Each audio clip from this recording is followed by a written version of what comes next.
Some stories do not begin with love. They begin with dust rising behind a wagon that never stops. They begin with a woman standing on a wooden train platform, watching the man who promised to marry her turn his back without a single word. And sometimes, they begin with a choice made in that silent moment, a choice to fall apart or to keep walking. In the summer of 1884, the heat in Copper Springs, Arizona, pressed down like a heavy hand. The train had barely stopped before Eliza stepped down onto the platform. She held the iron railing longer than she needed to, steadying herself. Her left leg ached the way it always did after long travel. 18 years since she fell from a loft as a child. 18 years of learning to walk through stairs and whispers. The town looked small and harsh under the sun. Weathered buildings. A church steeple against dry brown hills. Horses tied to hitching posts, flicking flies with tired tails. Eliza adjusted her faded blue calico dress and searched the crowd. She knew the face she was looking for. Harlan Cobb. A stout man with a sharp mustache. He had written to her for 7 months. Careful letters. Promises of partnership. He said he did not care about beauty. He said he wanted a woman who could work hard and keep a home. She had written back just as careful. She told him she could cook, mend, clean, nurse the sick. She did not tell him about her leg. She told herself it did not matter. Then she saw him. He stood beside a buckboard wagon at the edge of the platform. Brown vest, sunburned face, hat pushed back, watching the passengers step down one by one. Their eyes met. Eliza lifted her hand in a small wave and stepped forward. The moment her weight shifted to her left leg, she saw it. That small change in his face, the tightening mouth, the narrowing eyes. His gaze dropped to her walk. She kept moving. Chin up, pace steady. She had practiced this walk her whole life. When she was 10 feet away, Harlan Cobb shook his head once. Not angry, not confused, just decided. Then he turned, climbed onto his wagon, snapped the reins. The wagon rolled away. Eliza stood there with her hand still half raised as dust settled around her boots. He did not say a word, did not even look back. The platform emptied. Families left. Travelers hurried off. Soon she stood alone, with her trunk and the Arizona sun burning down on her bonnet. "Ma'am." She turned. The station master stood behind her, at an older man with tired eyes. "You got folks coming for you?" She looked at the empty road where the wagon had vanished. Then she sat slowly on her trunk. "Not anymore," she said. That night she rented a small room at Widow Harmon's boarding house, 50 cents a night. She counted her coins by touch, $2.37. 4 nights of safety. No more. The next morning she asked about work. The station master mentioned a ranch 2 miles out. The Holloway Ranch. The owner had been sick. No doctor visiting anymore. 2 miles in the Arizona heat with her leg aching sounded near impossible. So was everything else. She started walking before sunrise. By the time she reached the ranch, sweat soaked through her dress. The house sagged in the middle, shutters crooked, garden overgrown. A bay mare stood thin in the corral, and she knocked. No answer. The door creaked open on its own. The smell hit her first. Sour and wrong. A man lay on a cot against the wall. Young, maybe 30, face gray, shirt soaked with sweat, his arm wrapped in filthy bandages. Eliza crossed the room and touched his forehead. Burning. She unwrapped the cloth from his arm and saw the truth. A deep gash, red streaks climbing toward his elbow. Infection spreading fast. Blood poisoning. Her grandmother's voice echoed in her memory. Once it reaches the heart, there is nothing to be done. She looked at the man's face. His lips moved without sense. 2 miles back to town. Hours wasted. He might not have hours. Eliza walked outside, found the well, pumped water until it ran clear. She built a fire in the stove, heated the water. They cut strips from her own white petticoat with a kitchen knife. Then she went to work. She cleaned the wound slowly, carefully. He screamed once and struck her across the cheek. The basin spilled. She steadied herself and started again. Hot compresses, soap, whiskey. She held his arm firm when he thrashed, brewed willow bark tea and forced it between his lips. Sat beside him through the night while fever shook his body. She talked to him when he drifted in and out of sense, about Ohio, about the train, about the man who left her on a platform because of the way she walked.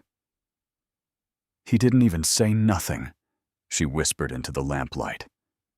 Just left. The man did not answer, but by the 3rd morning, his fever broke. When she woke to a clear voice asking, "Who are you?" she nearly cried from relief. "Eliza," she said simply.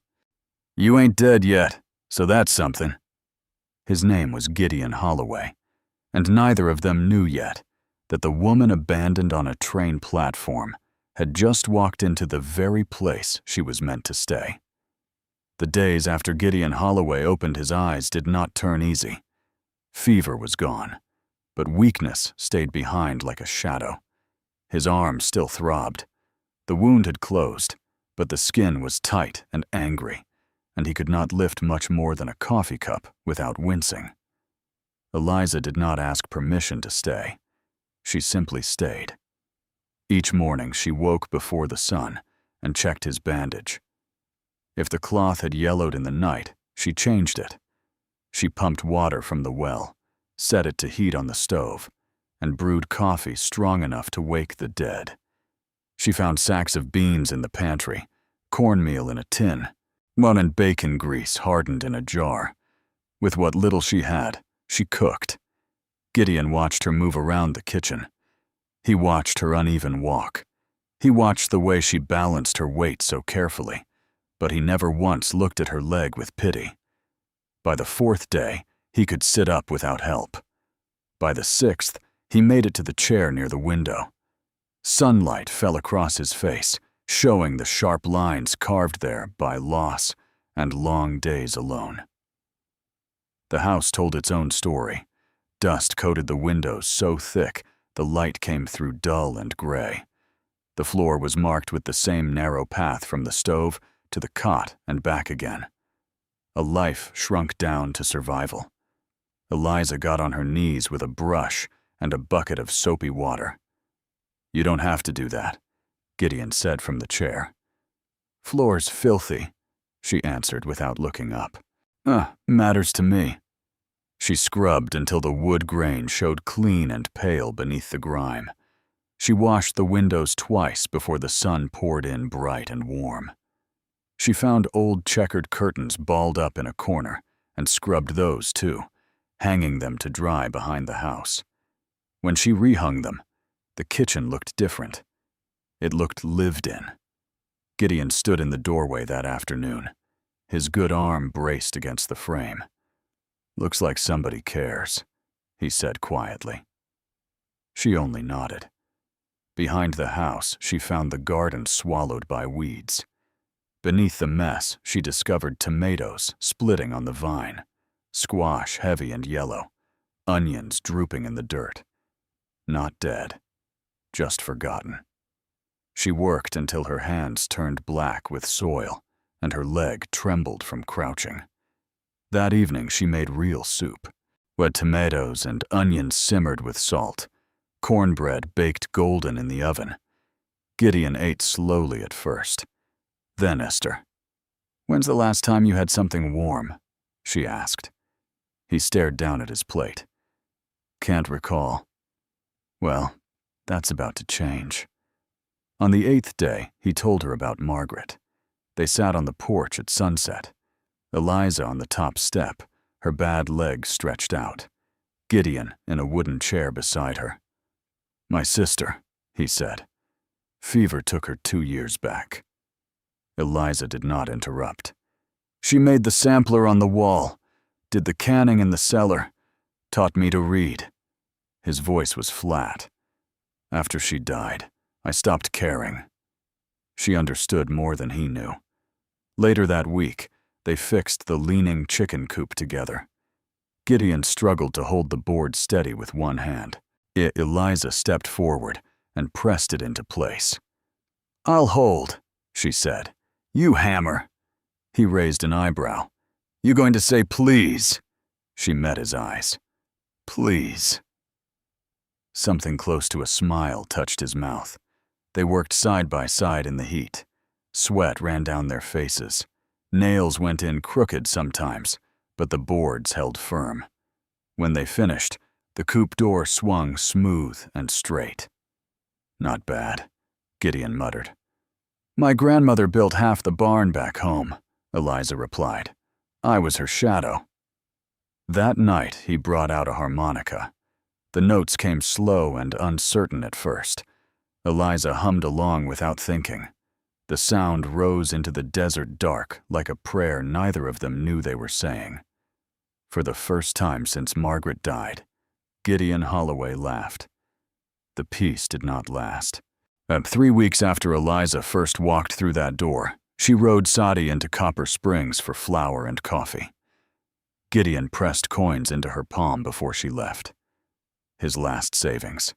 She tried to refuse some. "Take it," he said. "Get what we need." In town, the stairs followed her like shadows.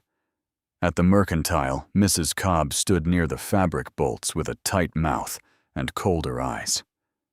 "Living out there alone with him," Mrs. Cobb said loud enough to carry. "No ring, limping around like that. Some women got no shame." The words cut deeper than Eliza expected. She kept her face calm, paid for her goods, walked out without a tear. But she carried the hurt home with her. Gideon saw it the moment she returned. "Something happened," he said. "No," she answered too quickly. That night, through the thin walls, he heard her crying. He did not sleep. The next morning he rode into town himself. At the feed store, he had Harlan Cobb. The words were sharp and bitter. Cobb called Eliza a burden, a crippled cast-off, said she was ruining Gideon's name. Gideon did not swing, but he did speak. And by the time he rode home with only half the seed he needed, the whole town was talking. Eliza was packing when he walked through the door. "I'm leaving," she said without looking at him. "I won't be the reason you lose everything." "You ain't losing me," he answered. "I'm poison to you," she whispered. He crossed the room and caught her hands. "You saved my life," he said. "You think I care what they whisper?" She hesitated. Slowly, she unpacked her trunk, but the doubt stayed between them like a shadow that refused to leave. But the church social was held on Sunday evening, just as the sun began to sink behind the Arizona hills. Gideon told her they were going as if it were the simplest thing in the world. "We ain't hiding," he said. Eliza's stomach tightened. The thought of walking into that hall, of feeling eyes on her and hearing whispers behind fans, made her want to stay inside Margaret's room and never come out.